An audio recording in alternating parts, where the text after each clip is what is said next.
여러분 안녕하십니까? 이 딱 한 해의 절반에 여러분 이렇게 성전 안에서 여러분과 함께 말씀으로 은혜 받는 시간 갖게 해주셔서 하나님께 감사를 드립니다.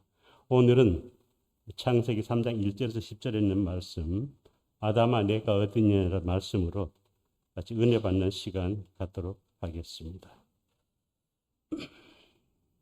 여러분, 이 캘리포니아 해안 구조대에 미국에 긴급 구조를 요청하는 SOS 신호가 이 긴급 구조대에 들어왔어요. 그래서 뭔가 하면 긴급 구조를 요청함이란 이런 신호가 캘리포니아 해안 구조대에 들어왔습니다. 그래서 이 신호를 받은 구조대는 바로 회신을 보냈는데 뭐라고 보내는 게 이렇게 했습니다. 알았다. 곧 구하러 갈 테니 당신의 위치를 알려다오. 그렇게 얘기를 했습니다. 그러니까 거기서 SOS를 친 거기에서 뭐라고 답변이 왔는가 하면 나는 한국의 은행장이다. 그렇게 얘기를 했습니다. 그래서 뭔가 하면 이 구조대가 다시 말하기를 알겠다. 당신이 뭐 은행장인지는 알겠다. 그런데 당신의 위치를 알려다오.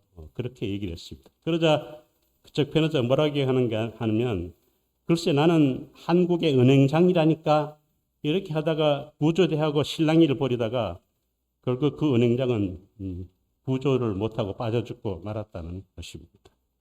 여러분이 당신의 위치가 어디입니까? 그 얘기를 했는데 그는 이 말을 잘못 알아들었다는 것입니다. 여기 위치란 말은 포지션이라는 뜻이잖아요. 그런데 사회적 신분을 의미하는 것이 아니었다는 것입니다. 내 위치가 은행장인데 이것은 거기에 소용이 있을까요, 없을까요? 내가 곧 물에 빠져 죽어가는데 은행장이 뭔 소용이 있고 도지사면 무슨 소용이 있어요? 그래서 뭔가 하면 내 이치가 은행장이 되거든 소용없는 대답이었다는 것입니다. 하나님의 질문에 이런 식으로 대답해서는 우리가 결코 안 된다는 것입니다. 사느냐 죽느냐 문제로 헤매는 상황에서 사회적 위치나 재산 상태를 하나님께서 묻는 것이 아니었다는 것입니다. 하나님은 오늘도 우리 인생들에게 질문하십니다. 지금 어디에 있느냐? 다시 말해서 인생의 현 주소를 하나님께서는 우리에게 묻고 계시다는 것입니다.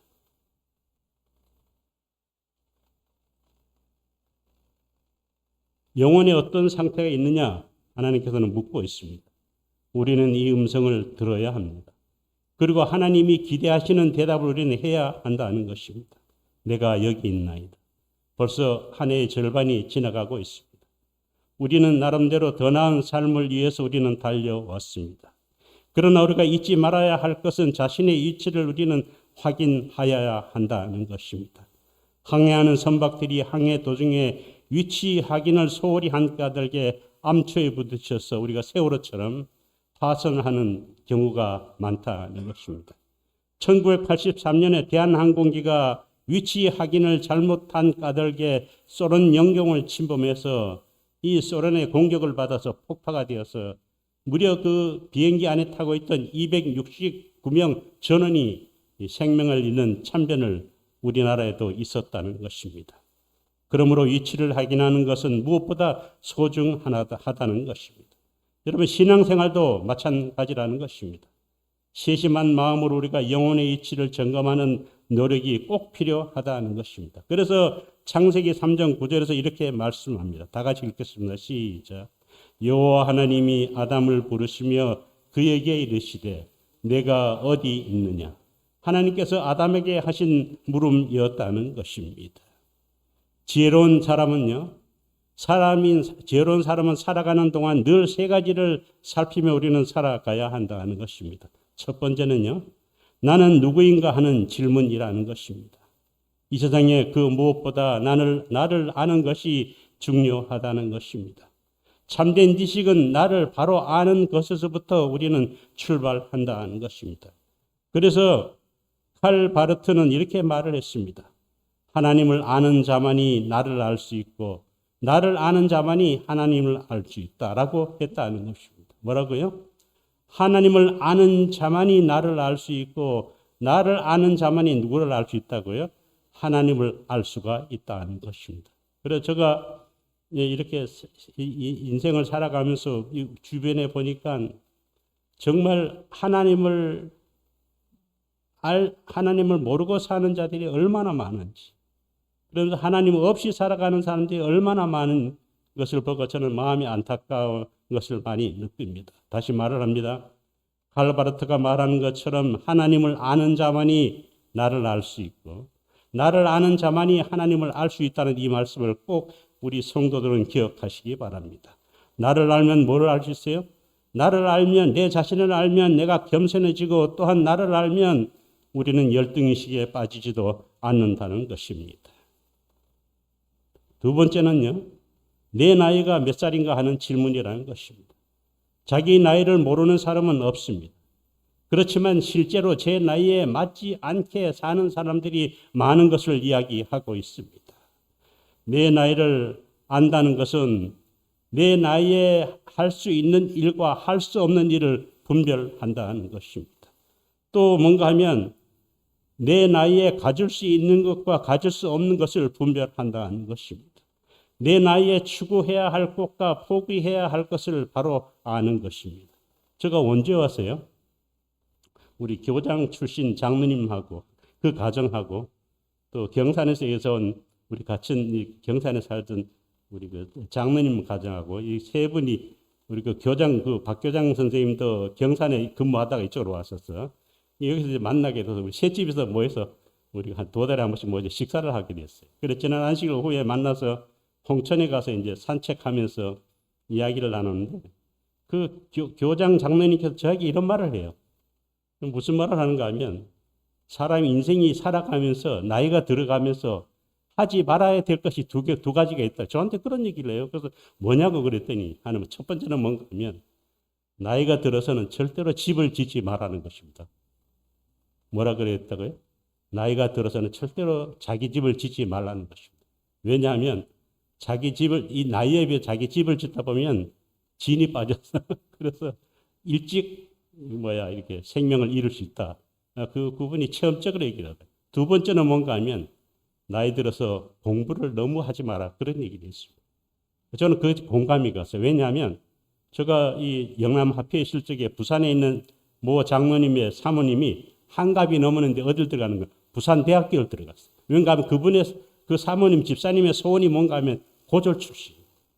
그래서 늘 자기가 평생을 살아오면서 뭔가 하면 대학을 못 갔어요.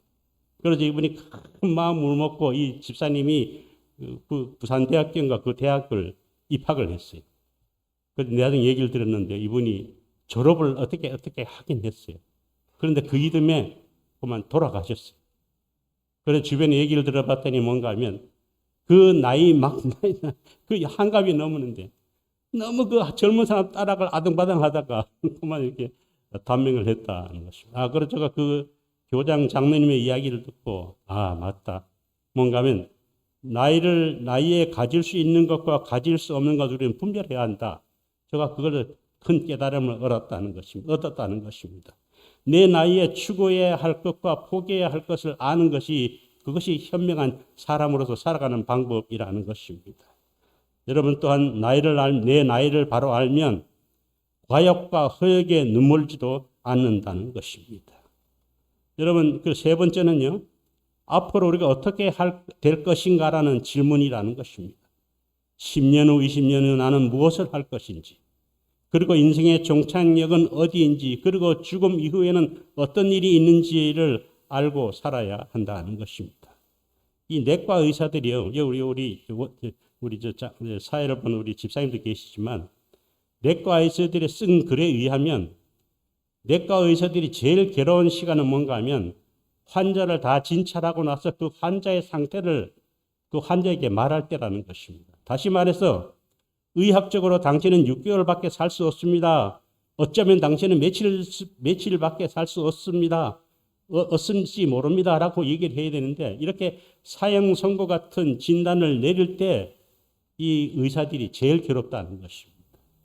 마치 사형 선고를 내린 것 같은 시간이기 때문에 또 이것은 고칠 수 없습니다. 라며 그 의사의 무능함을 그대로 말할 수밖에 없기 때문에 그럴 때 이 내과 의사들이 괴롭다는 것입니다.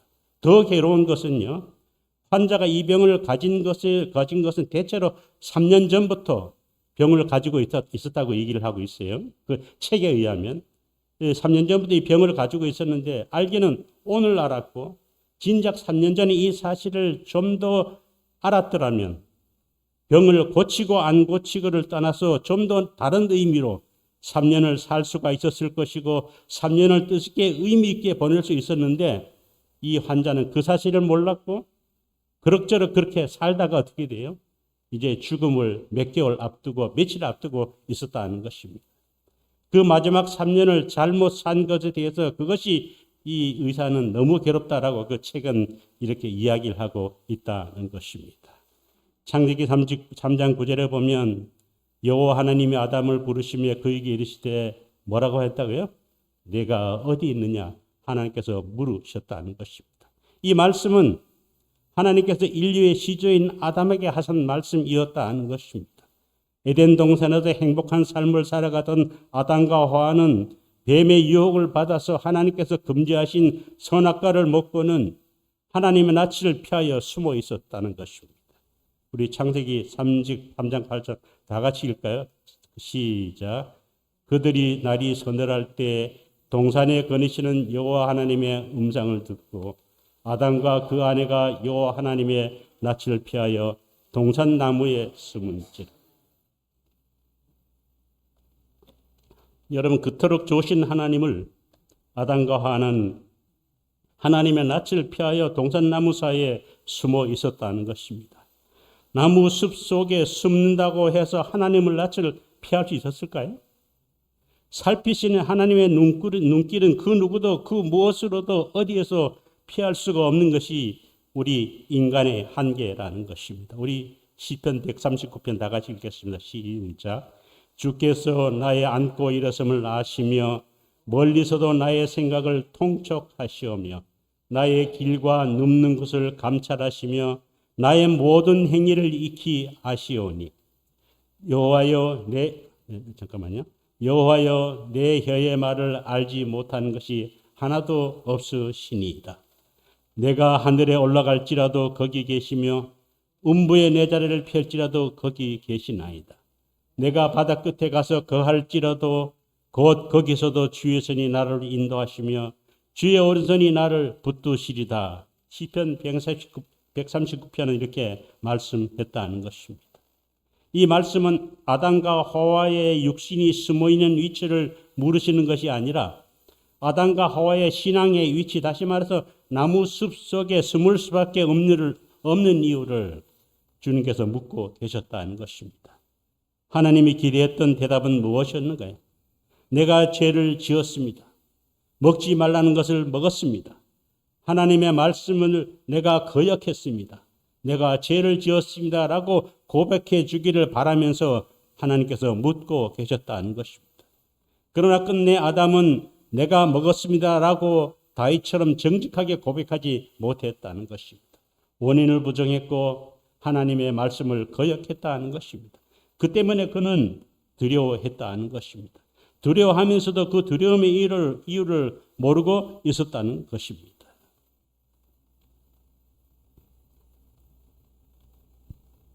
마치 우리의 병이 걸렸을 때 아픈 것을 알지만 병의 원인은 의사만이 아는 것처럼 말입니다. 결과는 알면서 원인을 모르는 것이 인간의 어리석음이었다 하는 것입니다. 통계에 의하면요, 한국 사람의 70%가 한 번 이상의 점을 받고, 한국 사람의 70% 이상이 한 번 점을 받고, 그 중에 69%는 부적을 몸에 지니는 경험을 있다는 것입니다. 그래서 초등학교 1학년 아이들의 학교에서 조사해 보니까 학교에 갈 때 할머니가 아이들 주머니마다 부적을 넣어 주어서 그래서 부적을 아이들이 갖고 다닌다는 것입니다.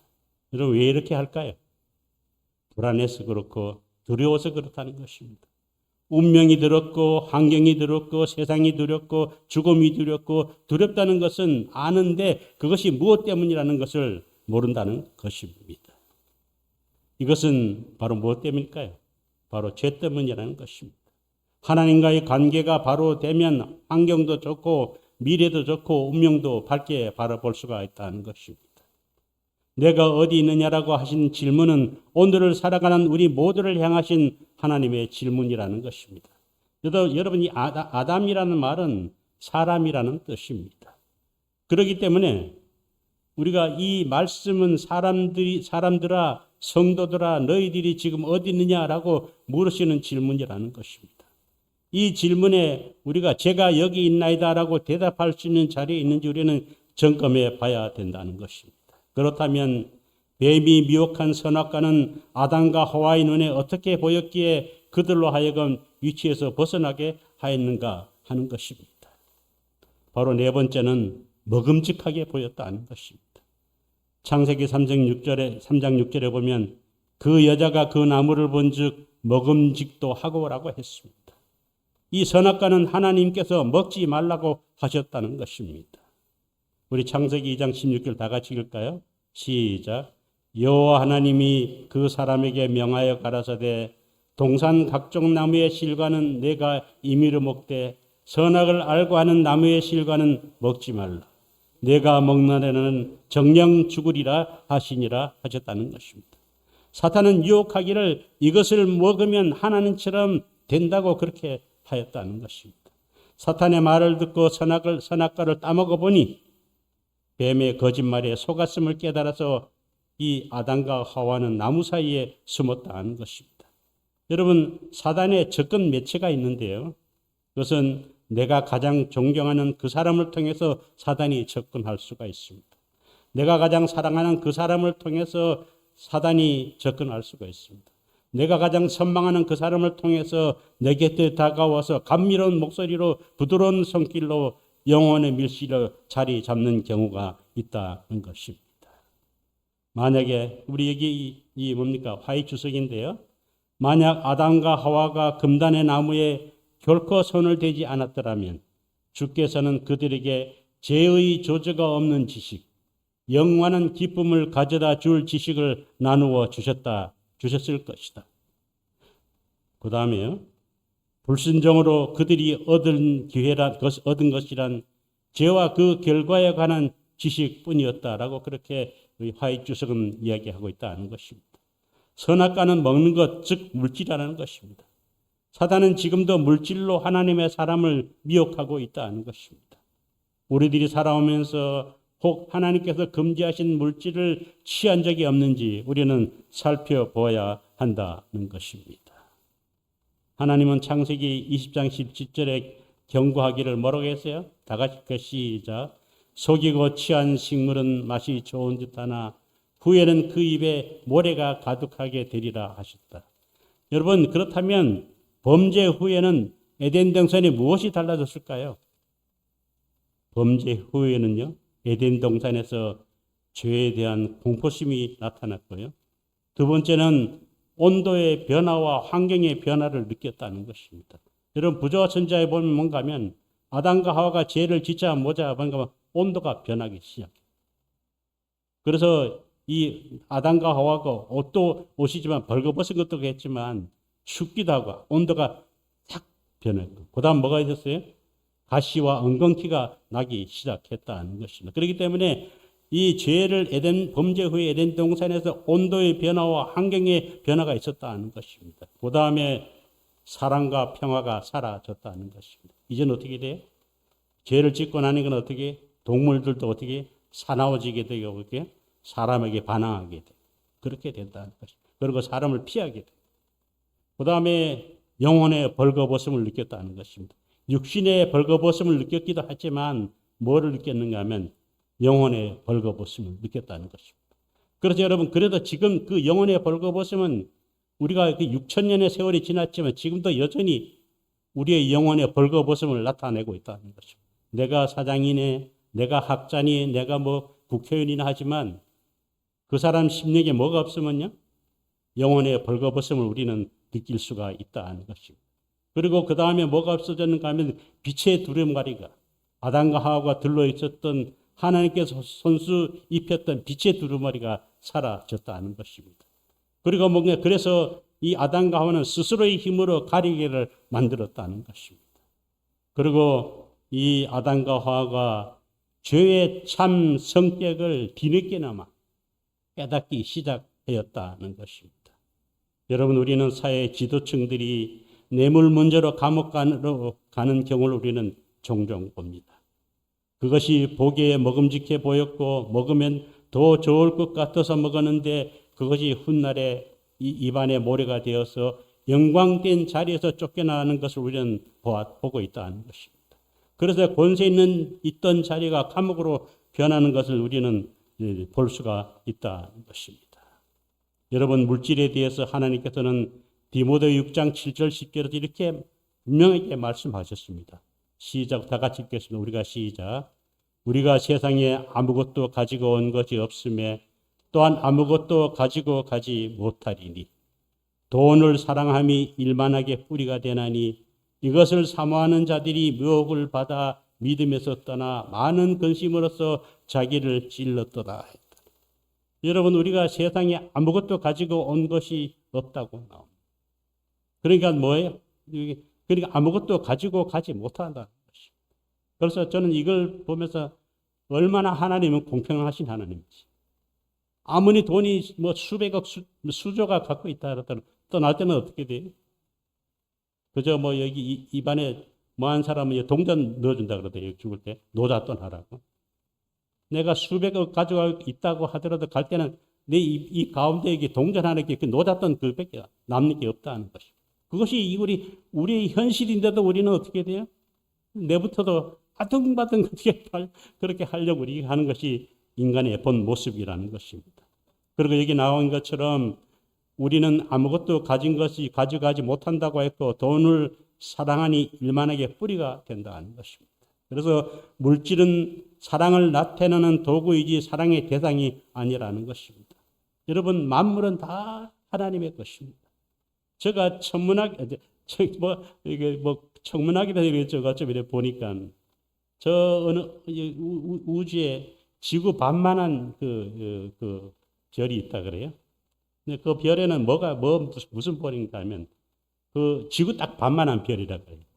그리고 우주 과학자들이 관측을 해버린 그 별은 다이아몬드 별이다. 그 지구 반만한데 그건 전체로 다이아몬드로 여러분 덮여 있다는. 여러분 다이아몬드 갖고 싶죠? 요것만 요렇게 가져오면 돈 몇억 되죠? 여러분 하늘나라 갈 때 여러분 하나씩 선물로 뭉태기로 줄 겁니다. 여러분, 그렇기 때문에 우리가 아무것도 가져가지 못하는 것 때문에 뭔가 하면 하나님이 돈이 없어서 아니라는 것입니다.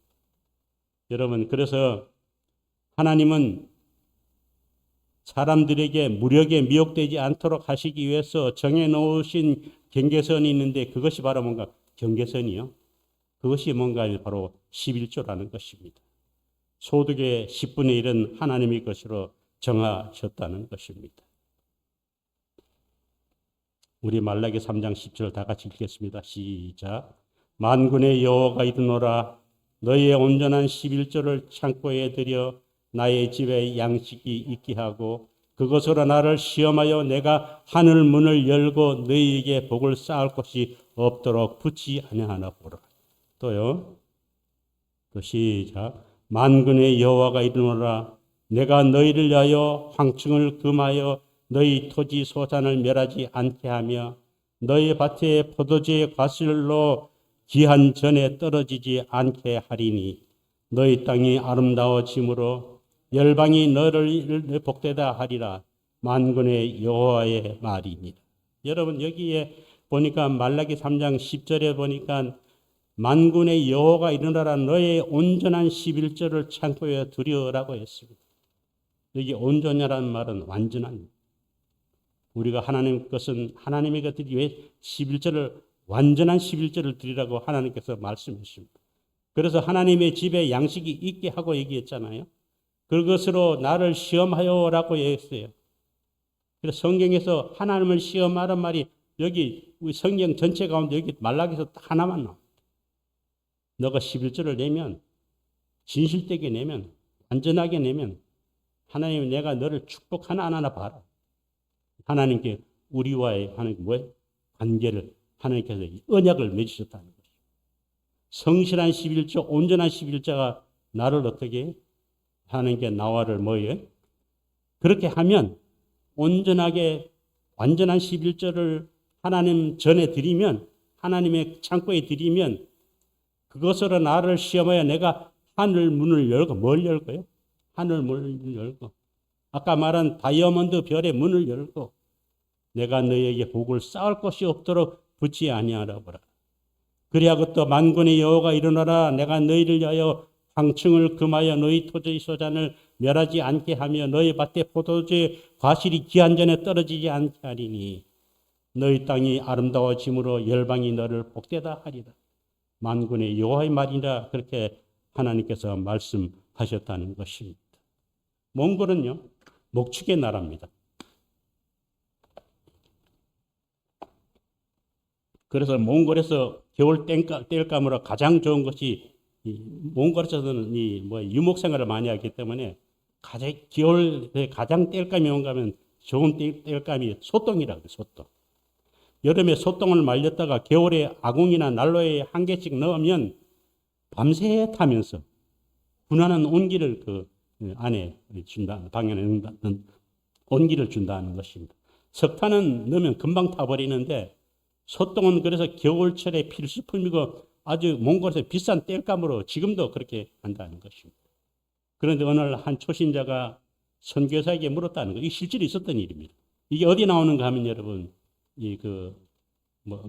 바라봄인가? 그 책에 나와요. 그거 있어요. 뭐예요? 예수 바라기인가? 거기 나오는 내용입니다. 그래서 뭔가 하면, 선교사님, 그 초신자가 선교사에게 묻더라는 것입니다. 선교사님, 11조는 돈으로만 하는 것입니까? 라고 묻더라는 것입니다. 그러니까 이 선교사가 아닙니다. 11조는 송아지가 10마리가 태어나면 1마리가 11조이고 농사의 소득이 10가마니이면 1가마니가 11조입니다. 그렇게 얘기하더라는 것입니다. 그 성도는 알았습니다 하고 돌아갔다는 것입니다. 그 후에 다음 주에 교회에 가보니까 강단에 보니까 소똥 1가마니가 있더라고요. 이 강단이 소똥 1가마니가 앞에 있더라는 거예요. 소똥 1가마니가 있다는 것입니다. 그래서 뭔가 하면 냄새가 이 교회에 진동했다는 것입니다. 했지만 11조의 예물이었다는 것입니다. 그 초신자가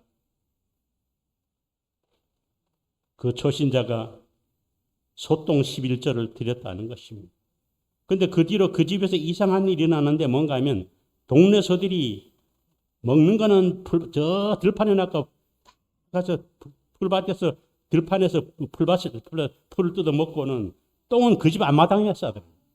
그 한가마니 바친 그 집에 와서 똥은 다 고와 싸더라는 것입니다.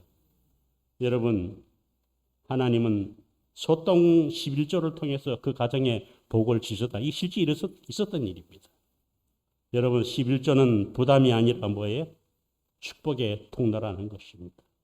여러분, 부자 복관에 우리가 나오잖아요. 신약에 부자 복관이 뭔가 하면 나는 예수님께서 자랑했잖아요. 나는 11 헌금을 다 하고 나는 철저히 내가 율법대로 행하고 안식일도 철저히 다 했다 그랬죠. 예수님께서 마지막으로 그에게 뭐라고 해요? 너 있는 것을 팔아서 가난한 사람에게 나눠줘라. 그리고 와서 나를 따르라. 그 부자 복관이 따랐나요? 여러분, 성경에 보면 그는 쓸쓸히 돌아가는 뒷모습을 보았습니다. 그에게 뭐가 있었어요? 그의 심령 속에 돈이 아까워. 11조가 아까워. 정직하게 들어가기 아까워. 여러분, 그래서 성경에서 그 이후로 그 사람의 이름은 성경에 사라졌다는 것을 우리는 알 수가 있다는 것입니다. 여러분, 11조는 부담이 아니라 축복의 통로인 것을 우리가 소통에 통해서 우리가 알 수가 있다는 것입니다. 하나님이 복을 주셔야 축복을 받을 수가 있습니다. 하나님이 열면 닫을 자가 없고 하나님이 닫으면 열 자가 없습니다. 선악과로 아담과 하와를 미혹한 사탄의 수법은 지금도 동일하다는 것입니다. 연못의 붕어들은 언제나 지렁이만 보면 탐을 내어서 그 먹이를 문다는 것입니다. 수많은 물고기들이 그 지렁이를 즐겨 먹다가 죽어가는 것을 보았는데도 그래도 이 붕어들은 끊임없이 그 미끼에 미혹되고 있다는 것입니다. 물고기 지능이 0.3이라고 얘기를 해요. 물고기 지능이 0.3이니까 그렇다지만 만물의 영장인 인간이 사탄이 던지는 미끼 앞에 동일하게 수없는 사람들이 넘어간다는 것입니다. 우리는 물질 앞에서 어떤 이치에 머물러야 하는가를 금붕어를 통해서 내 자신을 뒤돌아보게 한다는 것입니다. 다섯 번째는요, 지혜롭게 할 것 같이 보였다는 것입니다. 다 같이 읽을까요? 시작. 여자가 그 나무를 본즉 지혜롭게 할 만큼 탐스럽게도 한 나무인지라 라고 했습니다. 지혜롭게 한다는 것은 저 열매를 먹으면 자신의 지혜가 하나님의 지혜보다 더 뛰어날 것이다 생각해서 아담과 하와는 선악과를 따먹었다는 것입니다. 왜 우리들이 하나님의 말씀에 순종하지 못하고 내 생각대로 살아갈까요? 그것은 하나님의 하나님의 말씀보다 내 방법대로, 또 하나님의 말씀보다 내 상식대로, 그것은 하나님의 말씀보다 내 경험대로 살아가는 것이 더 올바른 방법처럼 여겨지기 때문에, 여러분, 우리 인간처럼 그렇게 이기적인 게 없어요. 인간자는 그렇게 이렇게 계산적인 게 없어요, 여러분. 그러나 그것은 착각이라는 것입니다. 여러분, 하나님은 고린도전서 1장 25절에서 이렇게 말했습니다. 다 같이 읽겠습니다. 시작. 하나님의 미련한 것이 사람보다 지혜 있고 하나님의 약한 것이 사람보다 강하니라. 하나님의 미련한 것이 뭐예요? 사람보다 지혜롭다는 것입니다. 여러분, 우리가 하나님 앞에 미련해도 됩니다. 우리가 하나님 앞에 바보가 돼도 됩니다. 그러면 뭐가 돼요? 우리가 하나님 앞에 지혜롭게 된다는 것입니다. 하나님의 약한 것이 사람보다 강하다고 그렇게 얘기하셨다는 것입니다. 하나님의 말씀에서 벗어난 것은 지혜가 아니고 나를 패망으로 끌고 가는 사단이 주는 선악과라는 것입니다. 사람의 일생은 분기점에서 결정된다는 것입니다. 분기점에서 결정이 되는가요? 예, 사람의 일생은 분기점에서 결정이 된다는 것입니다. 우리 예레미야 다 같이 읽을까요? 시작. 보라, 내가 너희 앞에 생명의 길과 사망의 길을 두노니. 여러분, 우리는 누구나가 다 각자의 두 길이 있어요. 두 길이. 아시겠습니까? 누구나 각자의. 나이가 적든 들었든, 그 사람이 집사든 장로든 간에 우리 앞에 누구나 언제나 우리에게 두 길이 있다는 것입니다.